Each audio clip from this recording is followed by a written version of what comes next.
بلا رہا ہوں اور اشتہار تکلیف ہے۔ السلام علیکم ورحمۃ اللہ وبرکاتہ۔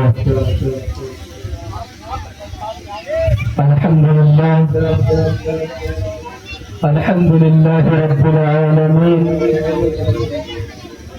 والصلاة والسلام على سید الانبیاء والمرسلین وعلى آلہ وصحبہ اجمعین ومن تبعهم بإحسان إلى يوم الدين، أما بعد، أعوذ بالله من الشيطان الرجيم، بسم الله الرحمن الرحيم۔ میرے محترم بزرگوں اور دوستوں اور حاضرین جلسہ، اللہ تعالی کا فضل و کرم ہے، اس کا احسان ہے کہ اس نے ہمیں اور آپ کو یہ مبارک جلسہ عطا فرمایا، اور اسی جلسے کی بدولت ہمیں کچھ کہنے اور سننے کی توفیق عطا فرمائی۔ ابھی میں نے قرآن کریم کی ایک آیت اور جناب نبی پاک صلی اللہ علیہ وسلم کی ایک مبارک حدیث کا حصہ تلاوت کیا ہے۔ دعا کیجیے کہ اللہ تعالی دنیا کے سب سے پہلے انسان حضرت آدم علیہ السلام تھے، اور سب سے پہلی عورت حضرت حوا علیہ السلام تھی۔ انہی دونوں کے ذریعہ انسان بڑھے، پھلے پھولے، نسل انسانی کیا بڑھی، دنیا میں بہار آ گئی۔ اولاد آدم علیہ السلام نے ویران و سنسان دنیا کو آباد کر دیا، گھر گلزار بنا دیا، زینت بڑھائی، ہنگامہ و ہلچل سے معمور کر دیا۔ دنیا کے ان پہلے مرد و عورت نے بتا دیا کہ انسانی زندگی کی گاڑی انہی دو پہیوں پر چلے گی، ایک دوسرے کے تعاون سے چلے گی، ایک دوسرے کی موافقت و موانست سے چلے گی، ایک دوسرے کی ہمساری اور ہمدردی سے چلے گی۔ قوت طاقت میں آدمی اور اس سے بڑھ کر ہوتا ہے، جسمانی ساخت میں مرد اور اس سے بڑا ہوتا ہے۔ عورت نرم نازک ہوتی ہے، کمزور ضعیف ہوتی ہے، مرد مضبوط ہوتا ہے، جفا کش توانا ہوتا ہے۔ لیکن مرد کی توانائی، جفا کشی اور زور آوری بہت حد تک عورت کی انسان مند ہوتی ہے، عورت کے سہارے کی محتاج ہوتی ہے، خواہ وہ کسی شکل میں ہو، ماں کی شکل میں، بیوی کی شکل میں، بہن یا بیٹے کی شکل میں۔ سورہ بقرہ میں ہے مردوں کا عورتوں کے مقابلے میں کچھ درجہ بڑھا ہوا ہے۔ سورہ نساء میں ہے مرد حاکم ہے عورتوں پر، اس وجہ سے کہ اللہ تعالی نے بعضوں کو بعضوں پر فضیلت دی ہے، اور اس سبب سے کہ مردوں نے اپنے مال خرچ کیے ہیں۔ عورت و مرد کے خلقی فرق کے باوجود عورت نیکیاں کمانے میں مرد سے کم نہیں، بلکہ بعض وقت بڑھ جاتی ہے اور اکثر اوقات برابر رہتی ہے۔